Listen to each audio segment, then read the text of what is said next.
Polemik yang terjadi antara Dodi Sudrajat dengan Haji Faisal semakin lama semakin memanas dan meruncing. Yang paling terbaru adalah ketika pihak Dodi Sudrajat tidak terima dengan adanya donasi rumah untuk Gala yang digagas oleh Marissa Icha. Sebelumnya pihak Dodi Sudrajat ingin melaporkan Marissa Icha ke Mabes Polri, namun diminta untuk melengkapi satu dokumen kembali. Selain itu, pihak Dodi Sudrajat pun meminta kepada pihak Marissa Icha dan Haji Faisal agar dana donasi yang telah terkumpul dari masyarakat bisa diserahkan saja kepada negara. Lalu seperti apakah tanggapan dari Kementerian Sosial? Nah, kalau itu saya memang agak bingung cara berpikirnya. Karena kenapa ya? Orang bersedekah untuk anak yatim piatu.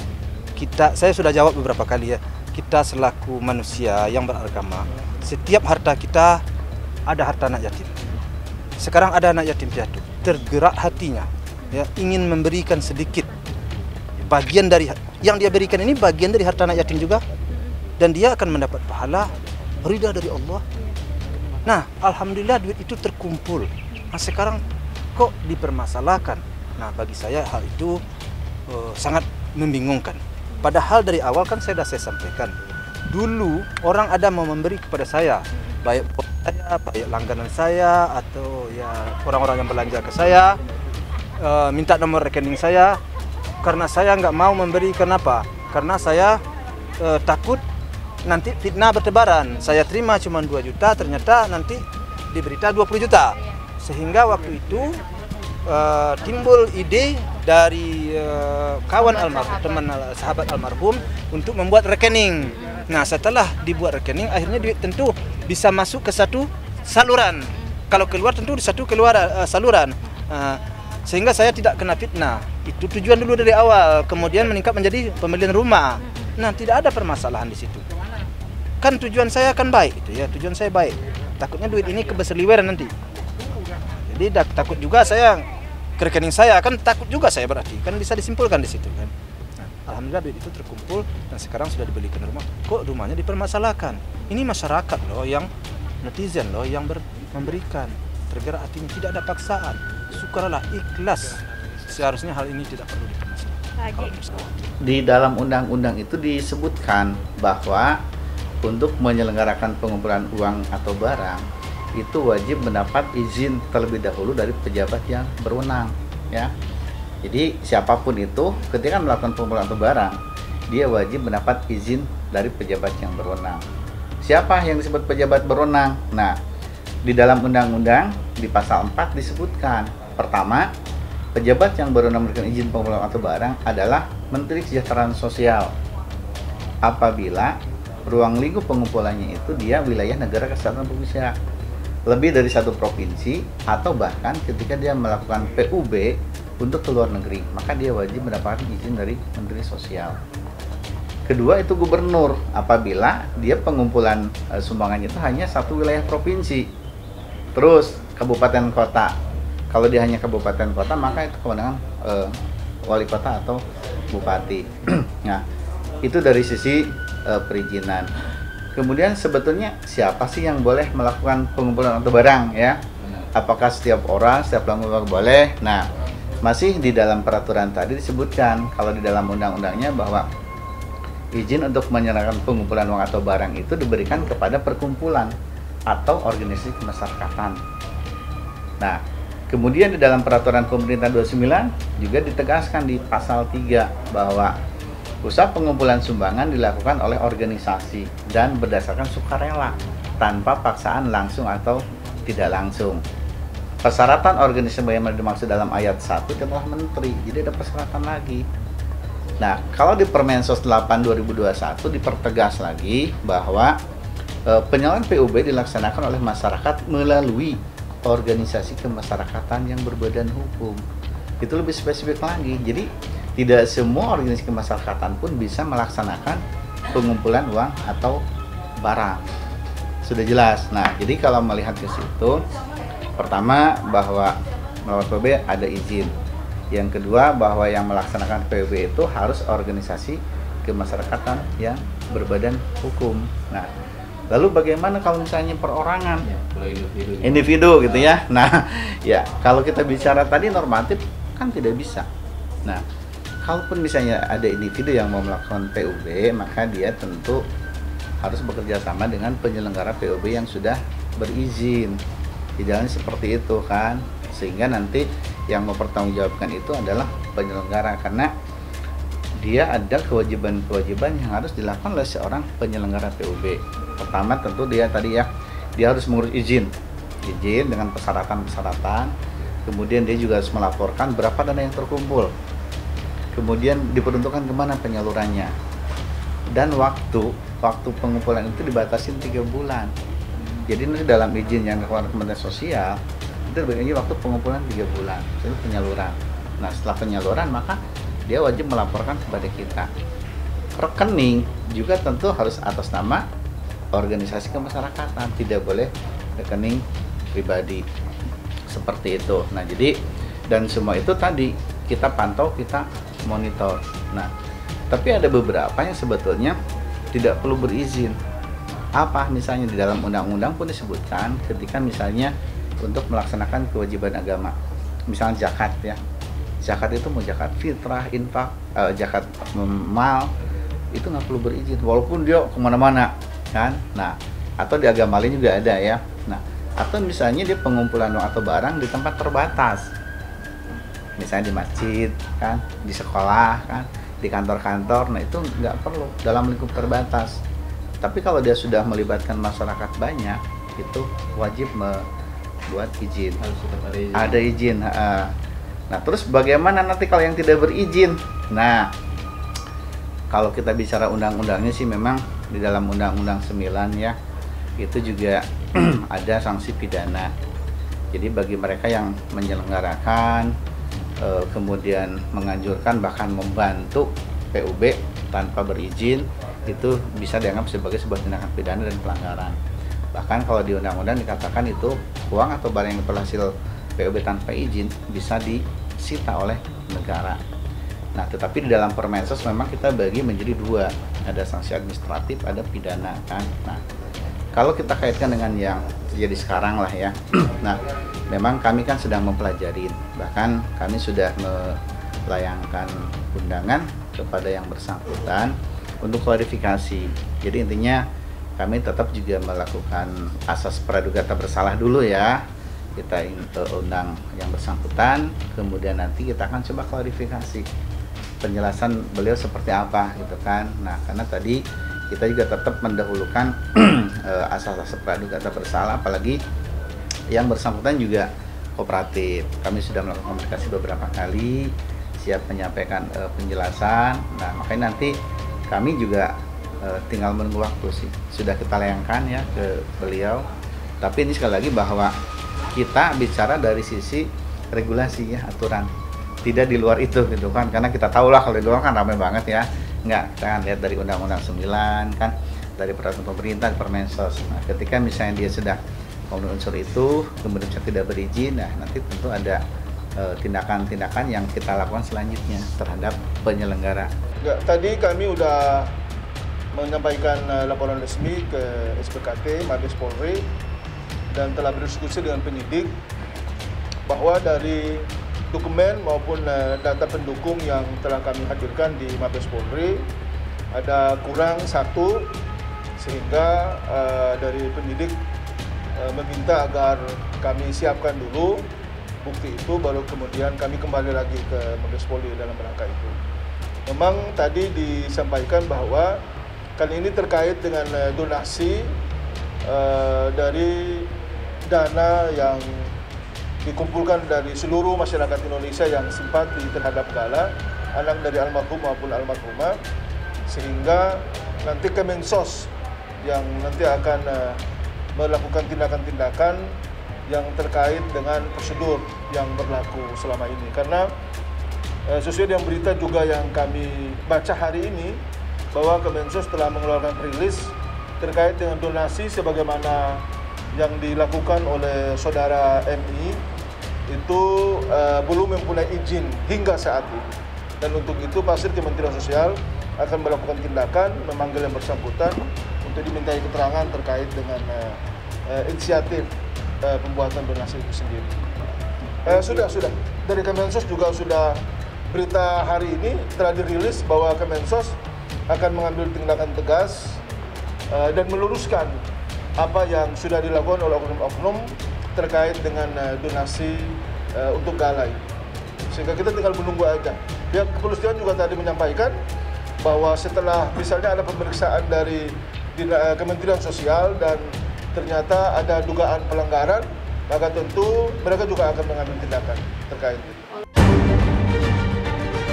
Menurut pihak Kementerian Sosial, bahwa pihaknya bukan hanya terfokus dengan polemik galang donasi rumah untuk gala, melainkan juga untuk galang donasi lainnya, jika tidak memiliki izin.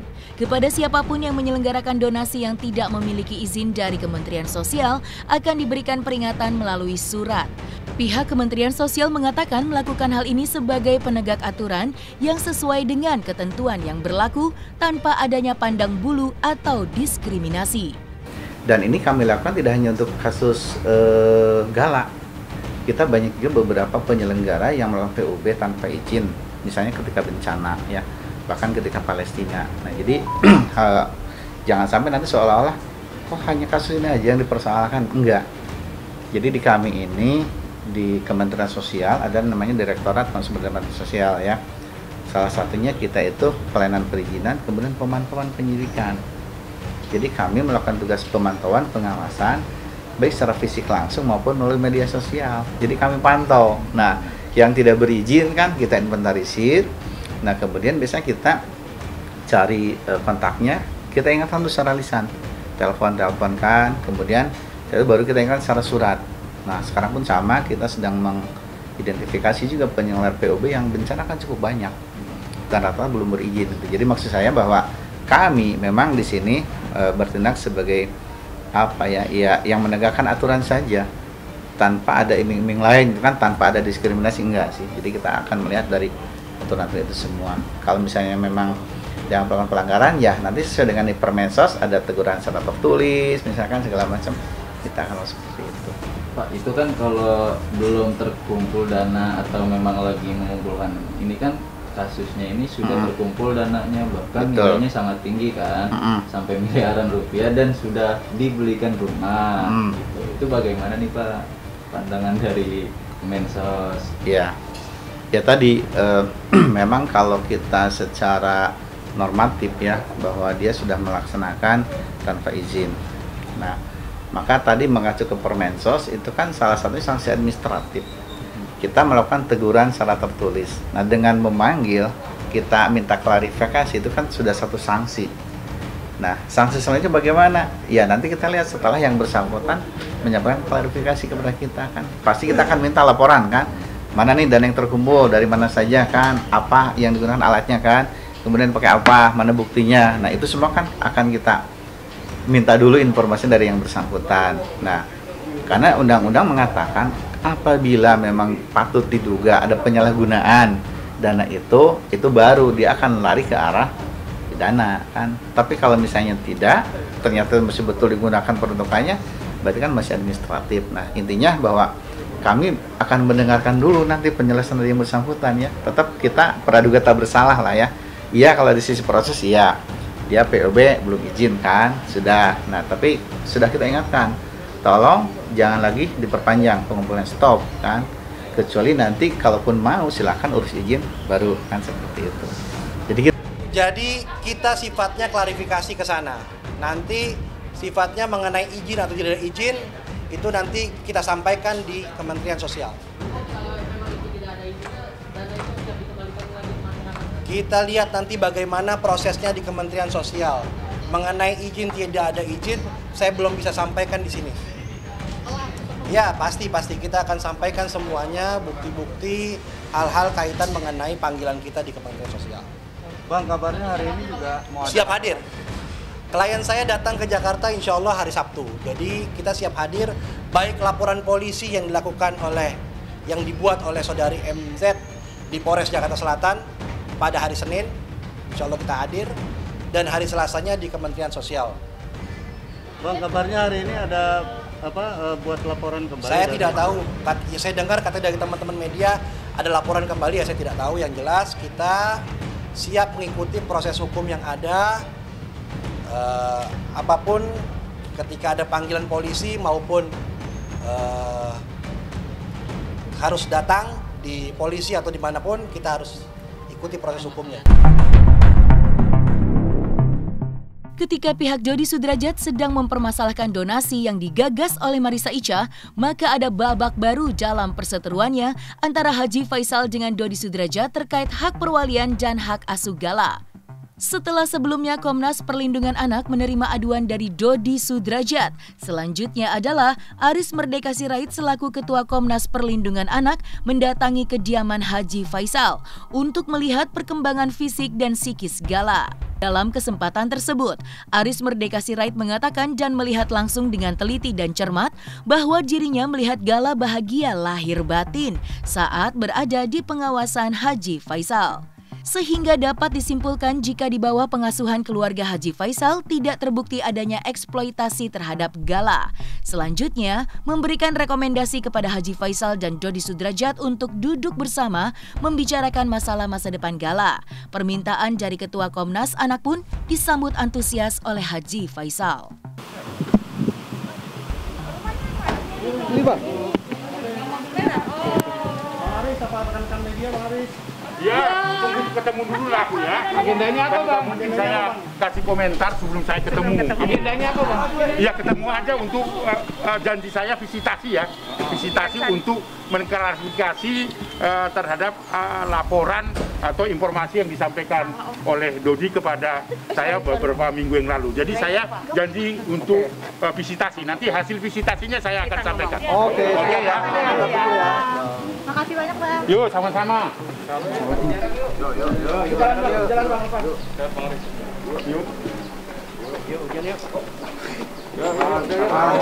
Teman-teman yang saya hormati, terutama Pak Faisal ya dengan keluarga besar,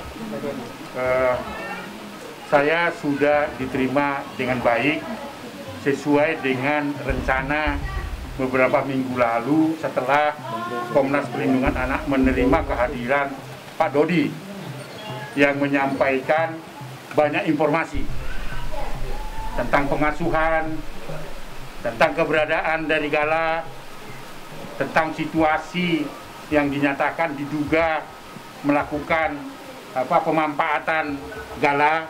Itu disampaikan pada pelaporan saat kami menerima kehadiran Pak Dodi. Untuk mengklarifikasi itu pada saat konferensi pers yang lalu, saya katakan saya tidak bisa menyimpulkan apa-apa sebelum saya bertemu dengan keluarga Pak Faisal. Hari ini terjadi pertemuan itu dan saya sudah berinteraksi dengan Gala. Karena kepentingan terbaik Gala itulah yang menjadi pertimbangan utama kami hadir di sini. Soal persoalan-persoalan lain itu bukan domain kita. Tetapi kami lengkap dengan tim komisionernya melihat secara langsung di mana Gala itu bagi kami adalah dia sangat senang dan tadi berinteraksi kami banyak orang. Biasanya anak itu pengalaman kita kalau banyak orang dia bertingkah macam-macam gitu, menangis. Ini tidak bercengkrama dengan baik. Artinya secara fisik saya sesuai dengan janji saya untuk datang ke rumah Pak Faisal itu, saya menyimpulkan bahwa Gala itu dalam kondisi baik, bergembira ria dan tidak mengalami kekerasan. Saya nggak melihat itu. Semua orang disapa oleh Gala, kemudian Gala itu curi-curi pandang kepada saya karena mungkin dia takut dengan jenggot saya. Gitu. Artinya apa yang mau saya simpulkan? Bahwa biarkanlah, itu kesimpulan dari Komnas Perlindungan Anak, biarkanlah Gala itu bertumbuh dan berkembang di mana dia dalam situasi yang bahagia. Oleh karena itu kami merekomendasikan di mana Gala itu enjoy dan berada dan senang, mari kita semua dukung, termasuk secara khusus keluarga terdekat dari kedua pihak. Begitu Pak Faisal ya.